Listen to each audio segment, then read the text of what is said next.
ഗോദ്ര. ഗുജറാത്ത് വംശഹത്യക്ക് കാരണമായി സംഘപരിവാർ എക്കാലവും പറയുന്നതാണ് ഗോദ്ര സംഭവം. പ്രതികളായി ഗുജറാത്ത് പോലീസ് മുദ്രകുത്തിയവരെല്ലാം ഒടുവിൽ തെളിവുകളുടെ അഭാവത്തിൽ വിട്ടയക്കേണ്ടി വന്നത് ആ ദുരന്തത്തിൽ മുസ്ലിങ്ങൾക്ക് പങ്കില്ല എന്ന് പകൽ പോലെ സാക്ഷ്യപ്പെടുത്തുന്നു. ഗോദ്രയിലേക്ക് പോകാം.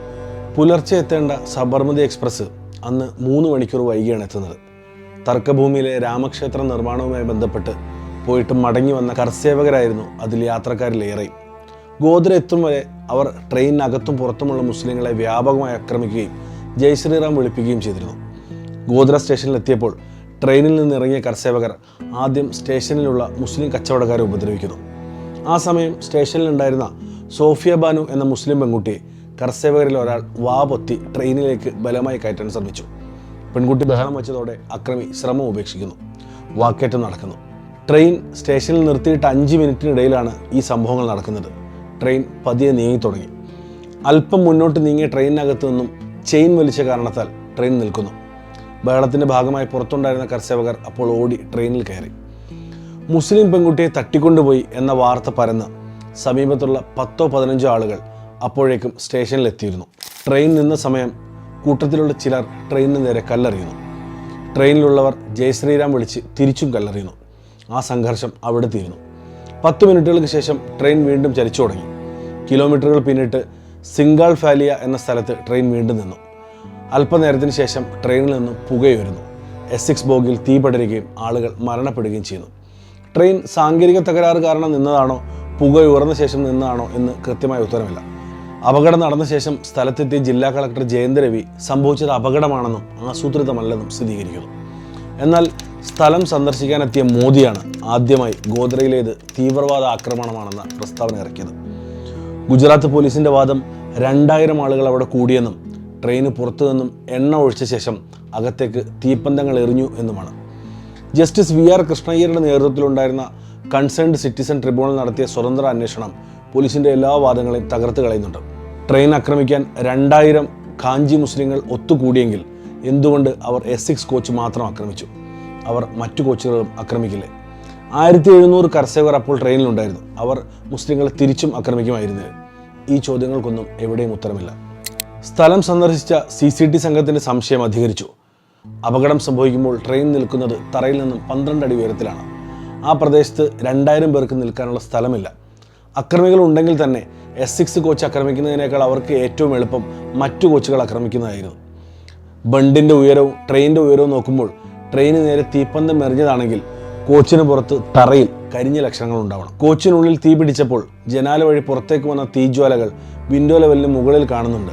നഗ്ന നേത്രങ്ങൾ കൊണ്ട് നോക്കിയാൽ പോലും തീ പടർന്നത് പുറത്തുനിന്നല്ല അകത്തു നിന്നാണ് എന്ന് മനസ്സിലാവും.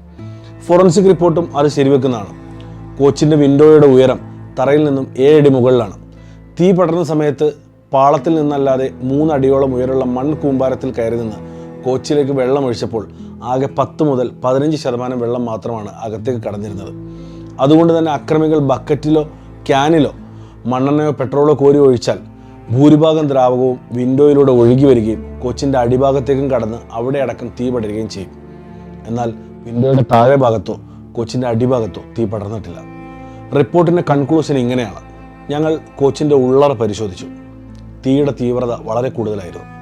ഇരുമ്പ് ദണ്ടുകൾ, സീറ്റുകൾ, ഫാനുകൾ എന്നിവയെല്ലാം വളഞ്ഞും ഉരുകിയും ആകൃതി കെട്ട നിലയിലാണ് ഞങ്ങൾ കണ്ടെത്തിയത്. S6 കമ്പാർട്ട്മെൻറ്റിൻ്റെ തറയിൽ ഭാഗികമായി കത്തിയ അരിയും ഗോതമ്പും ചിതറിക്കിടക്കുന്നതും ഞങ്ങൾ കണ്ടു. ചില സാക്ഷികൾ പറഞ്ഞത് കർസേവർ ട്രെയിനിൽ സ്റ്റൗവ് കൊണ്ടുപോയിരുന്നു എന്നാണ്. പക്ഷേ കോച്ചിൽ അത് ഞങ്ങൾ കണ്ടില്ല. FSL റിപ്പോർട്ട് സൂചിപ്പിക്കുന്നത് ഇത്രയും തീവ്രതയുള്ള തീക്ക് 60 ലിറ്റർ ഇൻഫ്ലേമബിൾ ദ്രാവകം വിശാലമായ വായുള്ള ഒരു കണ്ടെയ്നർ ഉപയോഗിച്ച് കോച്ചിലേക്ക് ഒഴിക്കേണ്ടി വന്നിരിക്കണം എന്നാണ്. ചോദ്യം ഇതാണ്: ഈ കണ്ടെയ്നർ എവിടെ? 60 ലിറ്റർ ഇൻഫ്ലേമബിൾ ദ്രാവകം ആരെങ്കിലും കൊണ്ടുപോയതിന് തെളിവില്ല. ഏത് സമയത്താണ് കോച്ചിനുള്ളിലോ പാസേജിലോ എത്തിച്ചത്? ആരായിരുന്നു ട്രെയിനിൽ യാത്ര ചെയ്തത്? തൃശൂലങ്ങളോടെയും അക്രമാസക്തമായ മനോഭാവത്തോടെയും ഇത്രയധികം കർസേവർ ട്രെയിനിലുള്ളപ്പോൾ ഖാഞ്ചി മുസ്ലിങ്ങൾക്ക് ട്രെയിനിൽ കയറാൻ എങ്ങനെ സാധിച്ചു? ഇത്രയധികം പെട്രോൾ എങ്ങനെ രഹസ്യമായി കൊണ്ടുപോകാൻ സാധിച്ചു? അതിനാൽ തീയുടെ രഹസ്യം അങ്ങനെയേ തുടരും. എന്നാൽ ഒരു കാര്യം ഉറപ്പിക്കാം: തീ അകത്തു നിന്നാണ് വന്നതെന്ന് വ്യക്തമാണ്. ഗുജറാത്ത് പോലീസ് പ്രതികളെന്നാരോപിച്ച് കേസ് ചുമത്തിയവരുടെ കാര്യം പരസ്പര വിരുദ്ധതയും ഭീഷണിപ്പെടുത്തലും പീഡനങ്ങളും വസ്തുതാവിരുദ്ധതയും കൊണ്ടായിരുന്നു എന്ന് പിന്നീട് സ്വതന്ത്ര അന്വേഷണങ്ങളിൽ പുറത്തു വന്നതുകൊണ്ട് തന്നെ കോടതിയിൽ അവയ്ക്ക് പിടിച്ചു നിൽക്കാനായില്ല. ഇനി ഈ അന്വേഷണങ്ങളും റിപ്പോർട്ടുകളുമെല്ലാം സത്യങ്ങളുമെല്ലാം മാറ്റിവെച്ചാലും ഗോദ്രയാണോ ഗുജറാത്ത് വംശഹത്യയുടെ ന്യായം? അങ്ങനെയെങ്കിൽ ആദ്യ ഗുജറാത്ത് വംശഹത്യ എന്തിനായിരുന്നു? നെല്ലിയിൽ 2000-ലധികം മനുഷ്യരെ കൊന്നൊടുക്കിയത് എന്തിനായിരുന്നു? ഭഗൽപൂരിൽ 1000-ലധികം ആളുകളെ കൊന്നത് എന്തിനാണ്? സ്വാതന്ത്ര്യാനന്തരം ചെറുതും വലുതുമായ വംശഹത്യയിലൂടെ 10,000-കണക്കിന് മനുഷ്യരെ കൊന്നതിൻ്റെ ന്യായം എന്താണ്? സംഘപരിവാറിന് കൊല്ലാനുള്ള ന്യായം കൊല്ലപ്പെട്ടവരുടെ മതം മാത്രമാണ്.